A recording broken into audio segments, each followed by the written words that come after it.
오늘 말씀은 누가복음 23장 1절에서 25절까지의 말씀입니다. 긴 말씀이라서 제가 뒷부분만 읽어보겠습니다. 빌라도는 예수를 놓고자 하여 다시 그들에게 말하되 그들은 소리 질러 이르되 그를 십자가에 못 박게 하소서 십자가에 못 박게 하소서 하는지라. 빌라도가 세 번째 말하되 이 사람이 무슨 악을 간 일을 하였느냐. 나는 그에게서 죽일 죄를 찾지 못하였나니 때려서 놓으리라 하니 그들이 큰 소리로 재촉하여 십자가에 못 박기를 구하니 그들의 소리가 이긴지라. 이에 빌라도가 그들이 구하는 대로 하기를 인도하고 그들이 요구하는 자 곧 밀랑과 살인으로 말미암아 옥에 갇힌 자를 놓아주고 예수는 넘겨주어 그들의 뜻대로 하게 하니라. 23절 그들의 소리가 이긴지라. 오늘 말씀 제목도 그들의 소리가 이긴지라 하는 제목으로 오늘 말씀을 생각해 보겠습니다. 오늘 본문 읽으셨듯이 여기에 보면은 여러 부류의 소리들이 나오고 있습니다. 하나님의 이름으로 무죄한 예수의 피를 요구하는 종교 지도자들의 소리와 또 군중들의 소리, 또 여러 정치 지도자들의 소리들이 섞여 있습니다.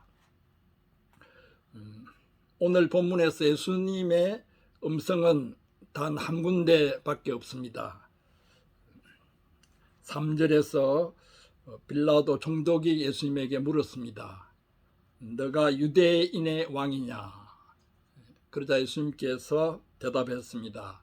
너의 말이 옳도다. 너의 말이 옳도다. 이 짧은 한마디가 오늘 본문의 재판 과정에서 예수님이 하신 유일한 대답이요 말씀입니다.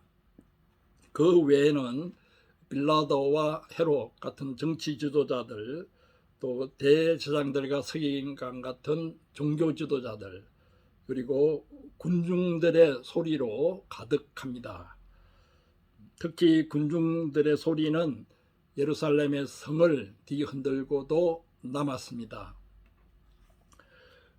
5절에 보면은 무리가 더욱 굳세게 말하되, 그리고 18절에 보면 무리가 일제히 소리 질러 가로되 이르되, 또 21절에 보면 그들이 소리 질러 이르되, 또 23절에 보면 그들이 큰 소리로 재촉하여, 결국 23절 하반절에 그들의 소리가 이긴지라고 했습니다. 빌라도가 왜 그들의 소리에 지고 말았습니까? 오늘은 빌라도라는 인간에 대해서 우리가 살펴보고 반면 교사로 삼고자 합니다. 빌라도라는 이름은 교회 예배 참석해서 사도신경을 외우는 신도들이라면은 아이어른 할 것 없이 주일마다 듣게 되는 이름입니다. 본디오 빌라도에게 고난을 받으사 하는 구절을 수도 없이 외우고 듣게 됩니다. 하지만 빌라도에게 고난을 받으사 하는 구절은 좀 번역이 잘못되어 있다고 볼 수 있습니다. 영어로는 suffered under Pontius Pilate이라고 되어 있습니다. 여기서 under는 누구누구의 치하, 누구누구가 다스리던 시대라는 뜻을 지니고 있습니다. 라틴어로 보더라도 본디오 빌라도가 다스리던 시대에 고난을 받았다 하는 뜻으로 직역을 할 수 있습니다. 그러니까 빌라도에게 고난을 받았다 하는 것은 그 뜻과 조금 어긋납니다. 예수님도 누가복음 9장 22절 등에서 줄기차게 말씀하시기를 대제사장들과 서기관들에게 버림받아 죽임을 당할 것이라고 했습니다. 빌라도에게 고난을 받아 죽임을 당할 것이라고 말씀하신 적은 없습니다. 그래서 니케아 신경 같은 신앙 고백에서는 본디오 빌라도라는 이름이 빠져 있습니다. 전설에 의하면은 아프리카 지역 곱트 교회에서는 빌라도가 나중에 회개하고 그리스도인이 되었다는 이야기가 있습니다. 그 전설을 믿는 사람들은 6월 25일을 빌라도 성자의 날로 잡아서 기념하고 있습니다. 오늘 본문에서도 빌라도는 처음에는 진리편에 서려고 노력하고 애를 쓰고 있습니다. 4절에 보면 내가 보니 이 사람에게 죄가 없도다. 그리고 14절에 너희의 고소하는 일에 대하여 이 사람에게서 죄를 찾지 못하였노라. 또 15절에 보라 저의 행한 것은 죽일 일이 없느니라. 22절에 이 사람이 무슨 악한 일을 하였느냐 나는 그 죽일 죄를 찾지 못하였나니.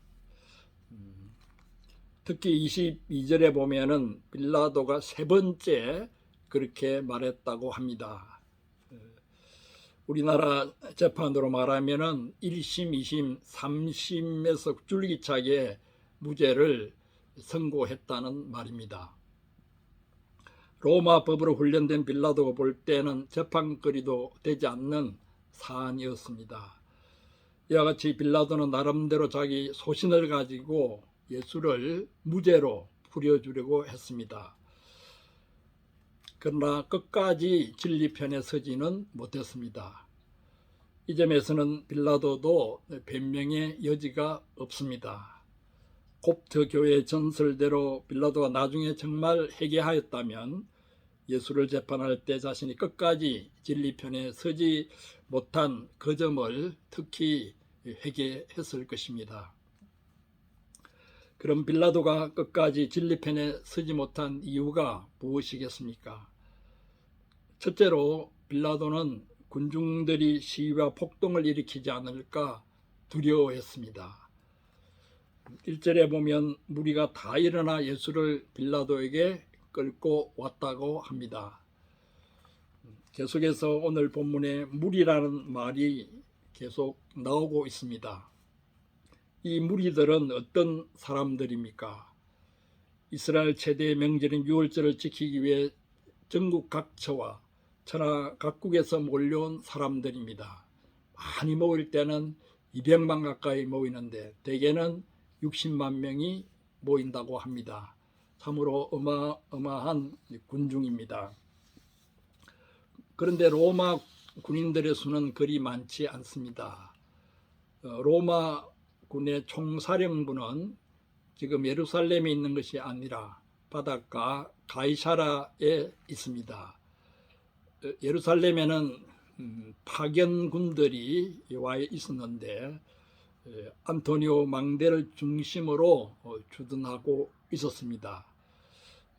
한번 군중들이 시위를 하거나 폭동을 일으키면 걷잡을 수 없는 지경이 됩니다. 대제사장들과 서기관들은 군중들에게 예수에 대한 반감을 불러일으키고 또한 군중을 동원해서 빌라도를 위협하는 수법을 쓰고 있습니다. 진리가 없는 자들이 대개 군중의 힘을 빌리려고 합니다. 이것을 대중조작이라고 합니다.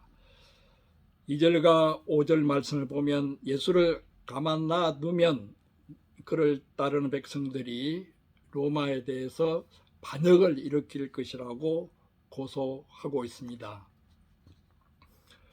2절에 보면 우리가 이 사람을 보매 우리 백성을 미혹하고 가이사에게 세금 바치는 것을 금하며 자칭 왕 그리스도라 하더이다. 세금 바치는 것을 금하도록 백성들을 미혹했다고 하는 것은 참으로 반역적인 그러한 행위가 될 것입니다.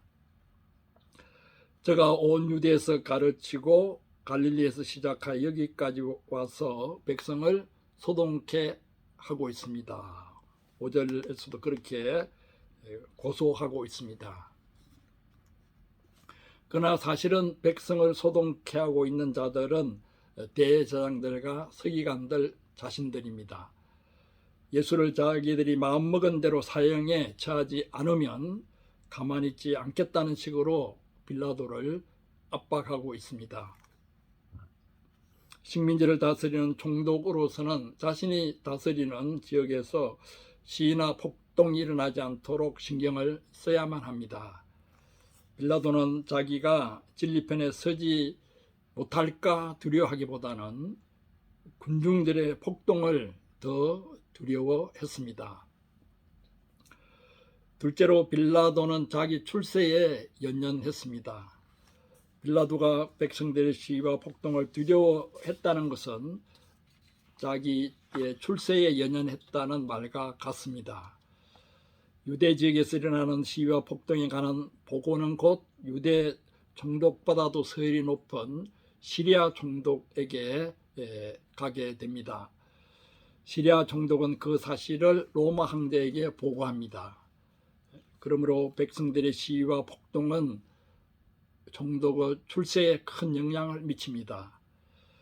게다가 유다 백성들이 직접 로마 황제를 찾아가서 총독에 대한 보고를 할 수도 있습니다. 빌라도는 유대 백성들을 별 문제없이 잘 다스리고 있다는 칭찬을 로마 황제로부터 듣기를 원했습니다. 유대 총독의 임기를 마치고 로마로 돌아갔을 때 그동안의 공로를 인정받아서 로마 원로원의 자리까지 올라가기를 원했을 것입니다.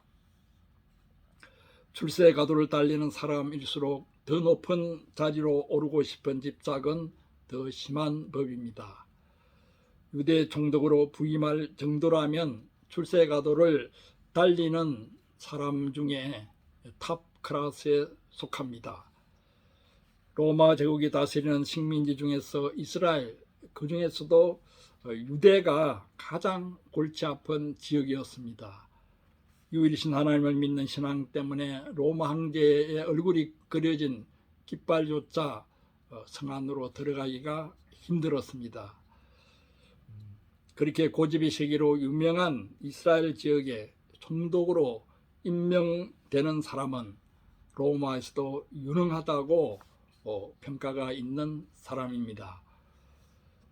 빌라도는 로마 귀족 출신으로 AD 26년 디베리우스 황제 시절에 유대 총독으로 부임했습니다. 디베리우스 황제보다도 더 실권이 있는 건의대장 세자누스의 후원을 받으며 빌라도는 그야말로 출세 가도를 달리고 있었습니다. 세자누스는 유대는 멸종되어도 좋다는 극단적인 사고방식을 가지고 있었습니다.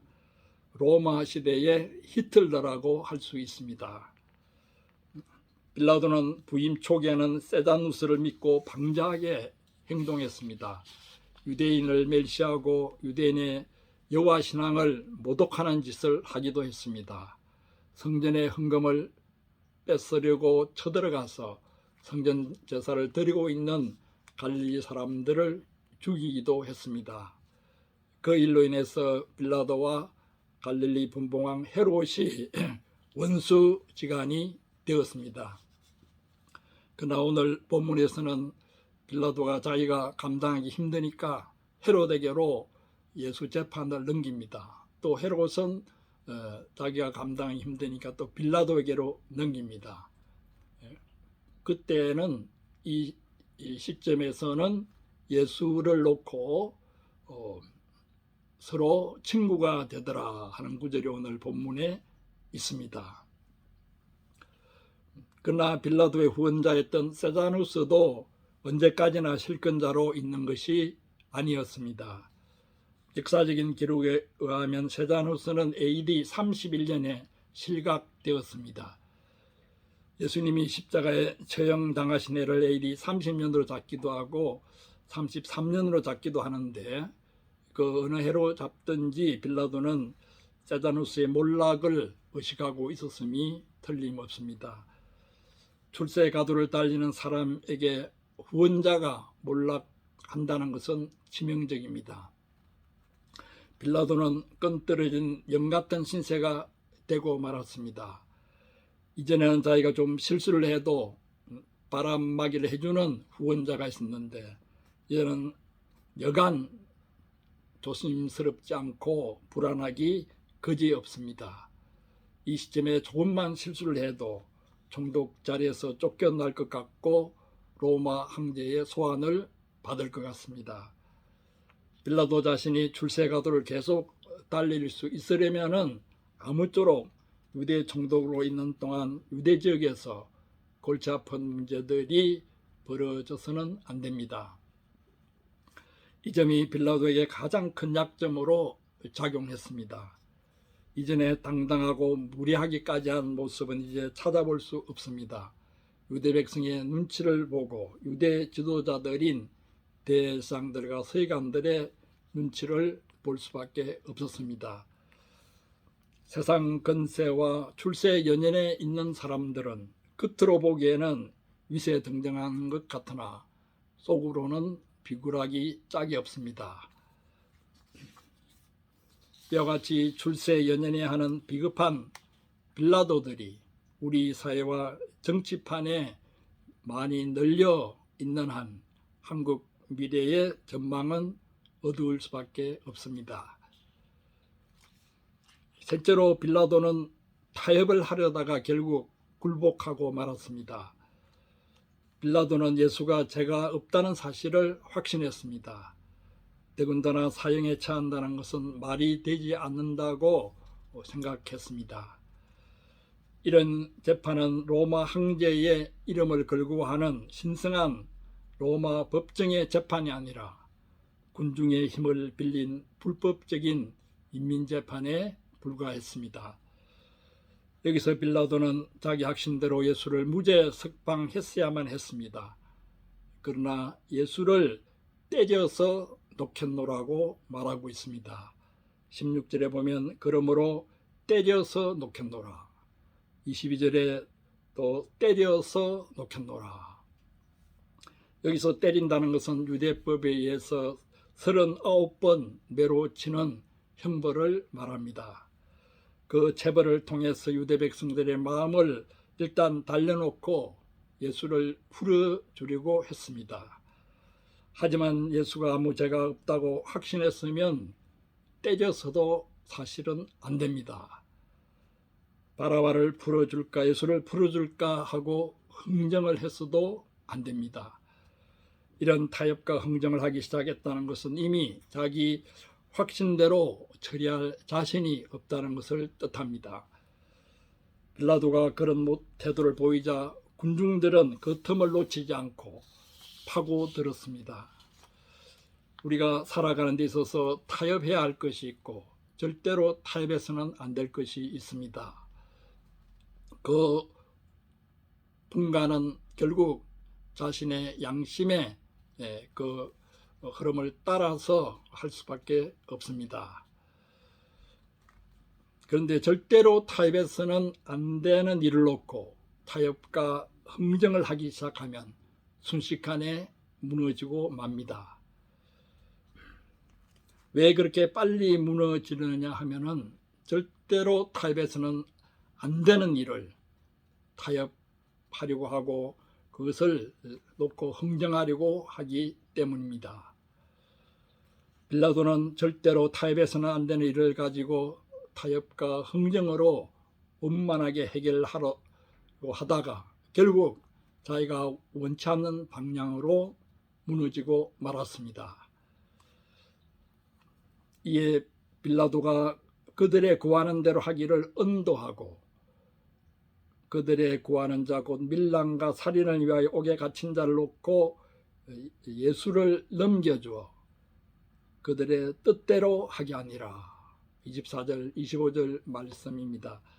그들의 구하는 대로, 그들의 뜻대로 빌라도는 자기의 뜻을 관철시키려고 했으나 결국 타협과 흥정을 하는 과정에서 자기 뜻을 포기할 수밖에 없었습니다. 이제 빌라도는 자포자기의 상태에 이르고 말았습니다. 군중의 흐름을 따라서, 주변 상황의 흐름을 따라서 죽은 물고기처럼 떠내려갈 수밖에 없었습니다. 빌라도는 자신의 출세를 위해서 군중들의 폭동을 두려워한 나머지 타협하려다가 끝까지 진리편에 서지는 못했습니다. 끝까지 진리편에 서지 않으면은 결국 진리편에 서지 않은 것입니다. 그동안 나름대로 노력한 모든 것들이 무효가 되고 맙니다. 그러나 예수님은 죽음이 기다리고 있는 그 상황에서도 자기 확신을 버리지 않으셨습니다. 내가 유대인의 왕이냐 할 때에 자신의 대답에 따라서 자신의 목숨이 오락가락 할 수 있는데 예수님은 내 말이 옳도다, 분명하게 자신의 정체성에 대한 확신을 가지고 말씀하셨습니다. 이러한 예수님과 여러 가지 모양으로 처음에는 진리편에 서려고 했다가 타협과 흥정으로 흔들리다가 결국 무너지고 마는 빌라도와 대조를 이루고 있습니다. 오늘 말씀을 통해서 우리 자신이 절대로 타협해서는 안 되는 일들을 가지고 타협과 흥정으로 흔들리고 무너지는 그런 일은 없는지 돌아보게 됩니다. 그래서 오늘 말씀을 통해서 빌라도와 같은 요소들은 우리 속에 없는지 다시 한번 살펴보고 그리스도인으로서의 정체성을 새롭게 확립하고 우리 자신의 그러한 뜻을 주님 앞에서 새롭게 하고 이 세상의 여러 가지 흐름 속에 흔들리지 않도록 마음 중심을 잡는 이 시간이 되기를 바랍니다. 아멘.